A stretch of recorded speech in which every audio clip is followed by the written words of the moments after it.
يهلك الله فيه جميع الأحياء، وهو يوم النفخ في الصور الذي تنتهي بعده الحياة في الأرض والسماء. أهوال القيامة.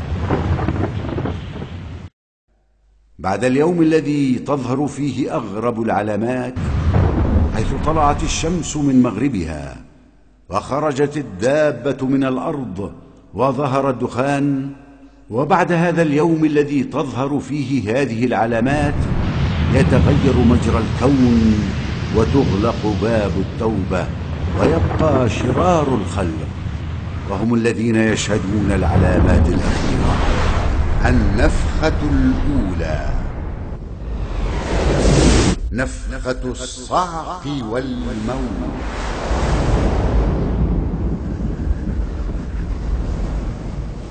بعدما جمعت نار عدن آخر العلامات الكبرى الناس في أرض المحشر، أذن الرب عز وجل بنافخ الصور أن ينفخ النفخة الأولى، نفخة الصعق والموت.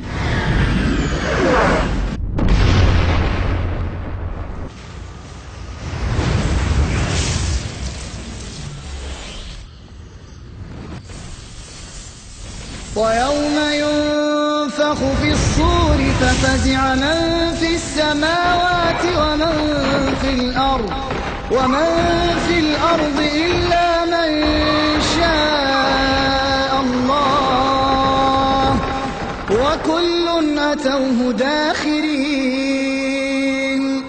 وبسماع هذه النفخة يموت كل من في السماوات والأرض إلا من شاء الله أن يبقيه. وتأتي هذه الصيحة على حين غفلة من الناس وانشغال بالدنيا، وهي نفخة هائلة مدمرة يسمعها المرء فلا يستطيع أن يوصي بشيء ولا يقدر على العودة إلى أهله وخلانه. ما ينظرون إلا صيحة واحدة تأخذهم وهم يخصمون، فلا يستطيعون توصية ولا إلى أهلهم يرجعون. وقد أوكل الله عز وجل أمر النفخ في الصور لإسرافيل عليه السلام، وهو من الملائكة العظام، ومنذ أن أوكل بذلك وهو متهيئ للنفخ فيه، وكلما اقترب الزمان ازداد تهيئه. عن أبي سعيد الخدري رضي الله عنه قال: قال رسول الله صلى الله عليه وسلم: كيف أنعم وقد التقم صاحب القرن وحنى جبهته وأصغى سمعه، ينتظر أن يؤمر أن ينفخ فينفخ. قال المسلمون: كيف نقول يا رسول الله؟ قال: قولوا حسبنا الله ونعم الوكيل، توكلنا على الله ربنا. رواه الترمذي وحسنه.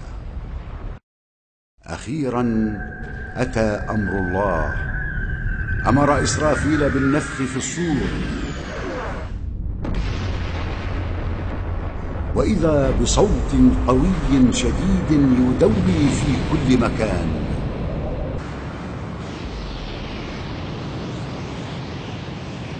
وإذا بالفزع يسود الوجود،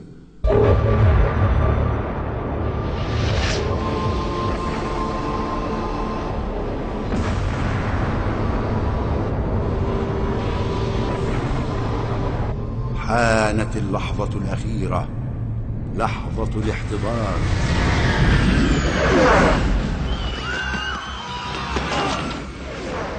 ها هي ذي الدنيا بأسرها تحتضر،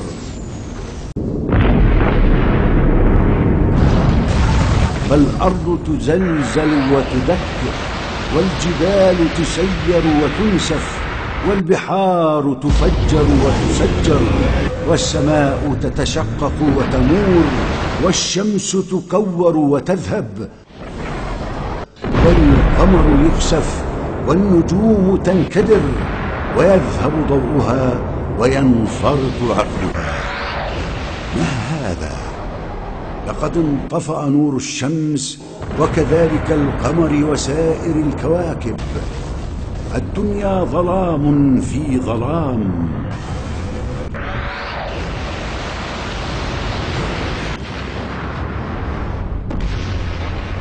ففزع الجن إلى الإنس. رباه، ما هذا؟ يا لهول انتقامك.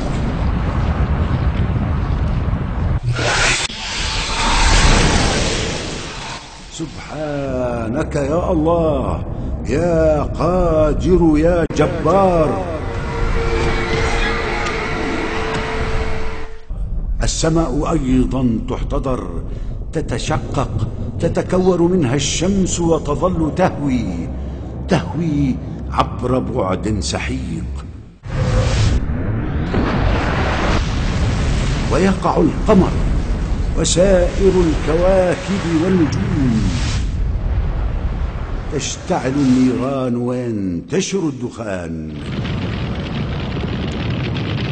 وعلى ضوء النيران تشهد المخلوقات كل الأهوال.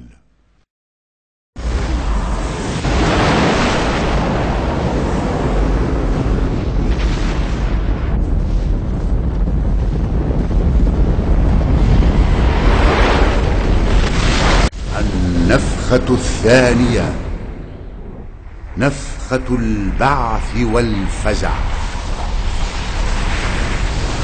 ثم يأمر الله تعالى بالنفخة الثانية وهي نفخة البعث.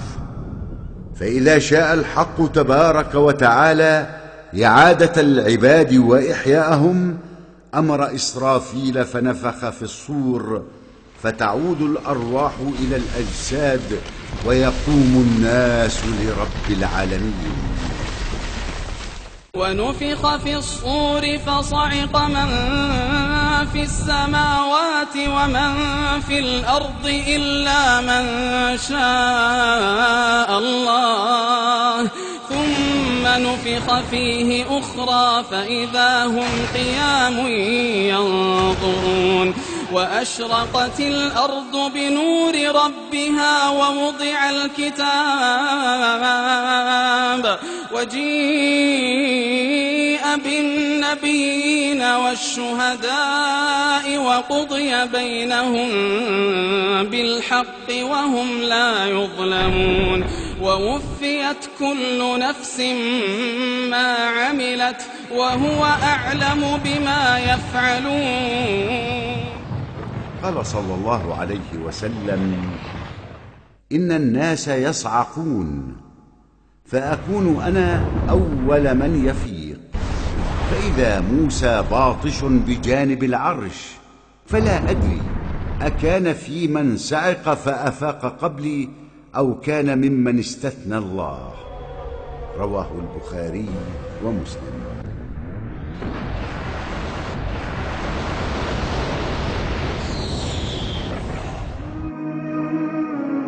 إننا أمام حدث من أحداث يوم القيامة وهول من أهوالها، تفزع منه القلوب وتوجل منه النفوس.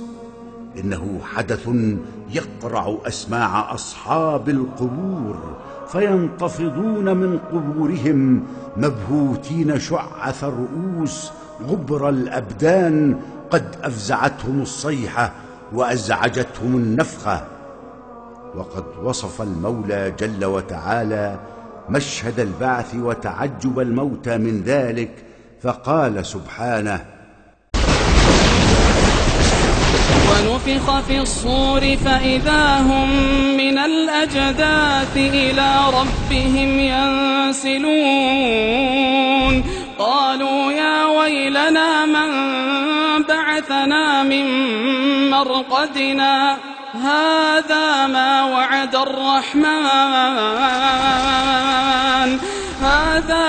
وعد الرحمن وصدق المرسلون.